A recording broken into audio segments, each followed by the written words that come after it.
Hello everyone, I hope कि आप सब ठीक होंगे। सीसी 2025 की जो स्क्रीनिंग टेस्ट है और एफआईए की जो आने वाली एमसीक्यूज़ की टेस्ट होगी, उसके लिए हम प्रिपेयर कर रहे हैं खुद को। और आज आपके लिए लाया हूँ मैं कुछ मुजद्दिद अलिफ सानी से रिलेटेड कुछ क्वेश्चंस। ठीक है, उनका रियल नाम था शेख अहमद सरहंदी। ठीक है, उनको मुजद्दिद अलिफ सानी भी कहा जाता था। ठीक है, और ही वाज बोर्न ऑन 26 जून 1564। ठीक है, वो 26 जून 1564 को पैदा हुए थे। कहाँ पे? सिरहिंद में पैदा हुए थे, सिरहिंद। और 26 जून 1564 में। ठीक है, he belonged to the Naqshbandi Sufi order. अब ये कभी कभी पूछा जाता है कि मुजद्दिद अलिफ सानी जो है उनका सूफ़ी ऑर्डर कौन सा था, तो वो नक्शबंदी सूफ़ी ऑर्डर से बिलोंग करते थे। सूफ़ियों के काफ़ी सिलसिले थे, जैसे नक्शबंदी और मुख्तलिफ़ औलिया वगैरह आए थे। चिश्ती भी एक सिलसिला है सूफ़ियों का, तो नक्शबंदी से बिलोंग करते थे मुजद्दिद अलिफ सानी। और उनका असल नाम था शेख अहमद सरहंदी। ठीक है, moving ahead, he was also known as Imam Rabbani. अब ये सवाल आ जाए कि इमाम रब्बानी किसे कहा जाता था, तो वो शेख अहमद सरहंदी थे, जिनका असल नाम था मतलब जिनका टाइटल था मुजद्दिद अलिफ सानी। ठीक है, नेक्स्ट हमारा है ही रिजेक्टेड द कॉन्सेप्ट ऑफ वहदतुल वजूद। ठीक है, उस वक्त के मुग़ल बादशाह थे जिन्होंने ये कॉन्सेप्ट दिया था वहदतुल वजूद का।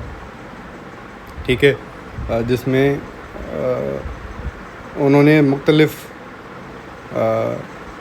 नहीं, वहदतुल वजूद एक डिफरेंट चीज़ है। उसमें जो लोग थे वो कहते थे कि एक ही यूनिटी है, और जो भी एग्जिस्टेंस है वो एक ही शेडो से बिलोंग करती है।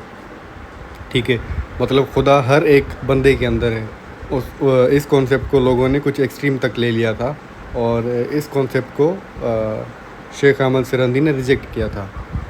ठीक है, और उसके बाद उन्होंने ही promoted the concept of वहदतुल Shahood. ठीक है, वहदतुल वजूद को रिजेक्ट करते हुए उन्होंने वहदतुल शहूद के कॉन्सेप्ट को प्रमोट किया था। ठीक है, इब्न अरबी इंट्रोड्यूस द कॉन्सेप्ट ऑफ वहदतुल वजूद। वहदतुल वजूद का कॉन्सेप्ट जो है वो इब्न अरबी ने दिया था। ठीक है, दीन इलाही जो है, जिस पे पहले मैं कंफ्यूज हुआ था, दीन इलाही अकबर ने इंट्रोड्यूस किया था 1582 में, मतलब शेख अहमद सरहंदी के दौर में ही ये दीन इलाही इंट्रोड्यूस किया गया था। अब दीन इलाही में क्या था, उसमें मुस्लिम कल्चर, हिंदू कल्चर जो हैं उनके मेजर ट्रेंड्स और जो भी बिलीफ वगैरह थे उनको मिक्स करके अकबर ने एक सबके लिए एक अलग से रिलीजन बना दिया था। ठीक है, वो हिंदू जो उसके फॉलोअर्स थे और वो उनकी क्या कहते हैं, अलायंस बनाना चाहता था उनकी। उसके लिए उन्होंने एक अलग से दीन बना दिया, दीन इलाही, वो बनाया था 1582 में। नेक्स्ट है हमारा मुजद्दिद अलिफ सानी स्ट्रॉन्गली अपोज्ड दीन इलाही। अब उन्होंने दीन इलाही को भी रिजेक्ट किया था मुजद्दिद अलिफ सानी ने, क्योंकि वो एक कुफर को प्रोमोट कर रहा था दीन इलाही। और दीन इलाही के हिसाब से जो भी आपका बादशाह होगा, जो भी आपका एम्परर होगा, आपको उसके सामने प्रोस्ट्रेट करना होगा, सजदा करना होगा।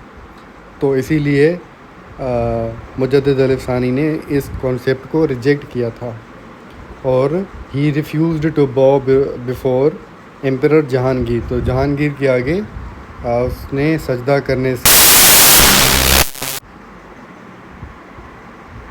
ठीक है, ये सवाल आ जाए कि वो कौन सा एम्परर था जिसके आगे मुजद्दिद अलिफ सानी ने बाव करने से मना कर दिया, तो वो था जहांगीर। ठीक है, he was imprisoned in Gwalior fort for 2 years। अब इसी वजह से उनको 2 साल के लिए ग्वालियर के किले में कैद किया गया था।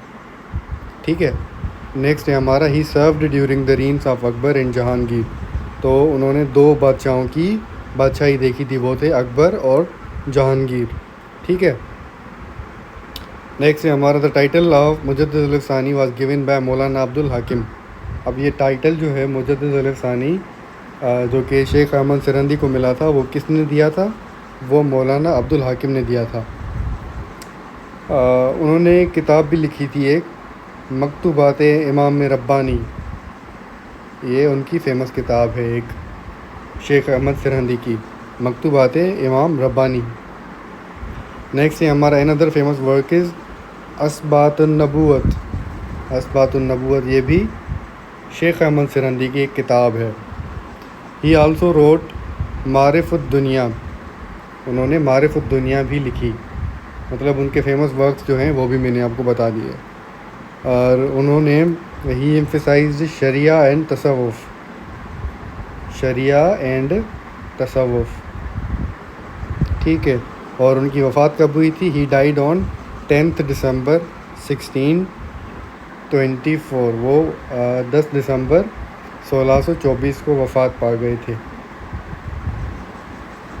ठीक है। और इनकी तदफीन हुई थी सिरहिंद के अंदर, जहाँ वो पैदा हुए थे, ठीक है। ये कुछ इंपॉर्टेंट सवाल थे शेख अहमद सिरंदी के बारे में। आई होप कि ये आपके लिए हेल्पफुल रहा। Stay tuned and subscribe our YouTube channel and we'll see you in another video. Till then, take care.